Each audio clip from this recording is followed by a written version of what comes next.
পৃথিবীর কথা বাদ দিলাম, এই বাংলাদেশে যে কবার সামরিক অভ্যুত্থান হয়েছে, সামরিক কূ হয়েছে কিংবা সামরিক বাহিনী ক্ষমতা নিয়েছে, তার কোনোবারই কি সাধারণ সামরিক কর্মকর্তাদের সঙ্গে বৈঠকে বসে আলোচনার মাধ্যমে এ ধরনের কোনো সিদ্ধান্ত নেওয়া হয়েছে, নাকি খুবই সন্তর্পণে, খুবই গোপনে হাতে গোনা কয়েকজন শীর্ষ সামরিক কর্মকর্তাদের সঙ্গে সংশ্লিষ্ট সেনা প্রধানেরা আলোচনা করে এই সিদ্ধান্তগুলো নিয়েছেন?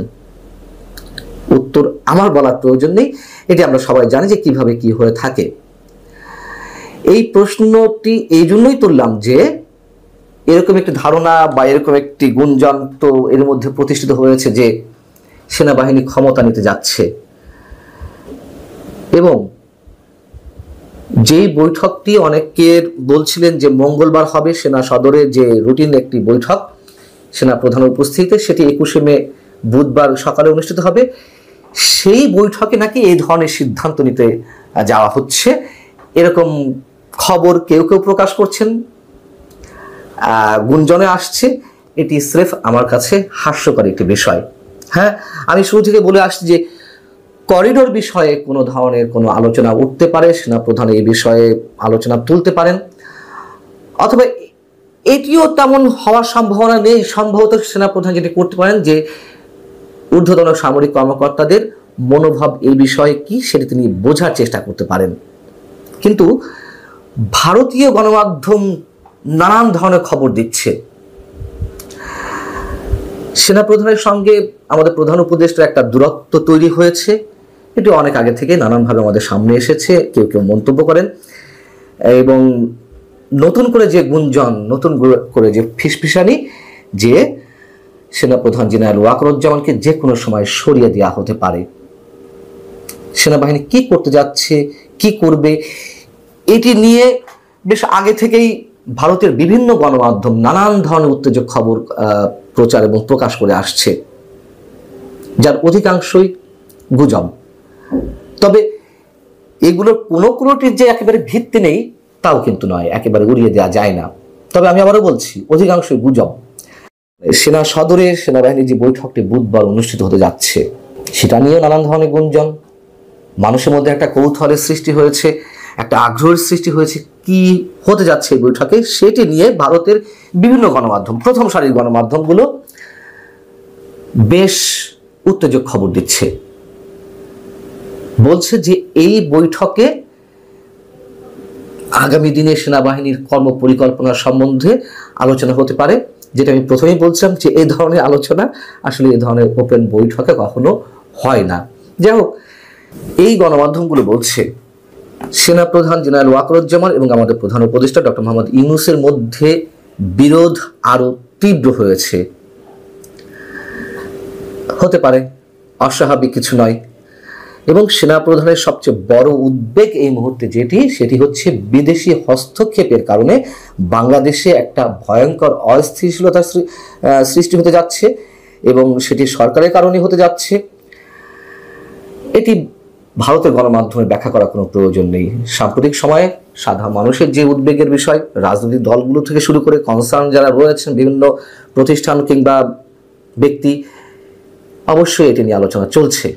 সেনাপ্রধান সেটি নিয়ে উদ্বিগ্ন, তিনি এর বিরুদ্ধে অবস্থান নিয়েছেন। আমি অনেকখানি নিশ্চিত করে বলতে পারি, যতটুকু আমি জানি। ভারতীয় গণমাধ্যমগুলো যে বিষয়টি উল্লেখ করছে স্পষ্টভাবে, মানে তাদের ভাষায়, যে এই মুহূর্তে বাংলাদেশের সেনাপ্রধানের উদ্বেগের কারণ দুটি। একটি হচ্ছে যত দ্রুত সম্ভব এবং একটি ইনক্লুসিভ নির্বাচন করা, সেটি সম্ভব হবে কিনা সেটি নিয়ে তিনি যথেষ্ট উদ্বেগের মধ্যে রয়েছেন। এটি খুবই স্বাভাবিক। তিনি তার চাওয়াটা তিনি প্রকাশ্যে নিজেই বলেছেন গত 25শে ফেব্রুয়ারি সাবেক সামরিক কর্মকর্তাদের উদ্যোগে আয়োজিত একটি অনুষ্ঠানে, পিলখানা ট্র্যাজেডি দিবস নিয়ে। সেখানে তিনি বলেছেন যে তিনি চান একটি ইনক্লুসিভ নির্বাচন, ফ্রি ফেয়ার নির্বাচন, এবং যত দ্রুত সম্ভব বাংলাদেশকে একটা গণতান্ত্রিক প্রক্রিয়ায় উন্নত করার ব্যবস্থা করতে। এটা তো সত্য কথা। আর তার দ্বিতীয় যে উদ্বেগ সেটি হচ্ছে, যেটি এই মধ্যে বলেছে, যে তাকে যে কোনো সময় সরানো হতে পারে, এবং তার আফটার ইফেক্ট কি হতে পারে অনেকেই অনুমান করার চেষ্টা করছেন। এই গণমাধ্যমগুলো বলছে যে জেনারেল ওয়াকারুজ্জামান শুরু থেকেই আমাদের প্রধান উপদেষ্টা ডক্টর মোহাম্মদ ইউনূসকে সাহায্য করার চেষ্টা করছিলেন, কিন্তু বিদেশি হস্তক্ষেপের কারণে যে দূরত্ব সৃষ্টি হয়েছিল এর মধ্যে নানান ইস্যুতে, সেটি আরো তীব্র হচ্ছে বা তীব্র হয়েছে। আবারও বলি যে এটা সত্য কথা, সেনা প্রধান এবং সেনাবাহিনী এই ইস্যুতে অবশ্যই বাংলাদেশের পক্ষে। দেখুন,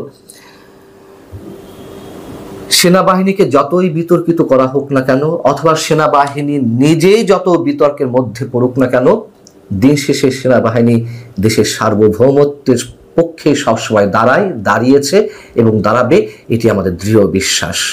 এবং সেই জায়গা থেকে করিডোর ইস্যুতে বিশেষজ্ঞরা যা বলছেন একেবারে তো ফেলনা না।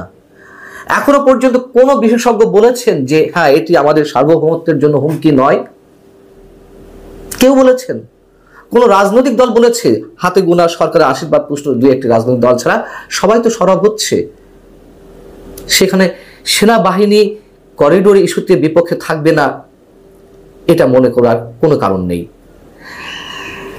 এবং বুধবারের বৈঠক নিয়ে সরকারের পক্ষ থেকে এটি ঠেকানোর একটা প্রাণান্তকর চেষ্টা করা হচ্ছে, সেটিও নানানভাবে গুঞ্জন আকারে ছড়াচ্ছে। আর ভারতীয় গণমাধ্যমগুলো সেটিকে একেবারে এস্টাবলিশ করার চেষ্টা করছে যে সরকার যে কোনো মূল্যে এই বৈঠকটি ঠেকাতে চায়।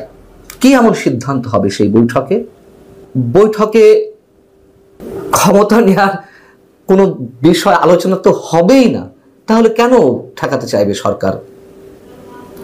করিডোর ইস্যুতে আলোচনা হবে এটি নিয়ে? হবেই এমন কোনো ক্লিয়ার কোনো পিকচার পাওয়া গেছে আগে থেকে? আর যদি ঠেকিয়ে থাকেও সরকার বা ঠেকানোর চেষ্টা করে থাকে, যদি সেনা প্রধান সত্যি সত্যি এর বিপক্ষে অবস্থান নেন, তিনি সেনাবাহিনীর মধ্যে এই সিদ্ধান্তটি তো যে কোনোভাবেই নিতে পারেন, তার তো নানান পথ আছে। আমরা জানি না এসব খবরের সত্যতা কতখানি, তবে কিছু একটা হচ্ছে, এটুকু বলা যেতে পারে। আল্লাহ হাফিজ, ভালো থাকুন।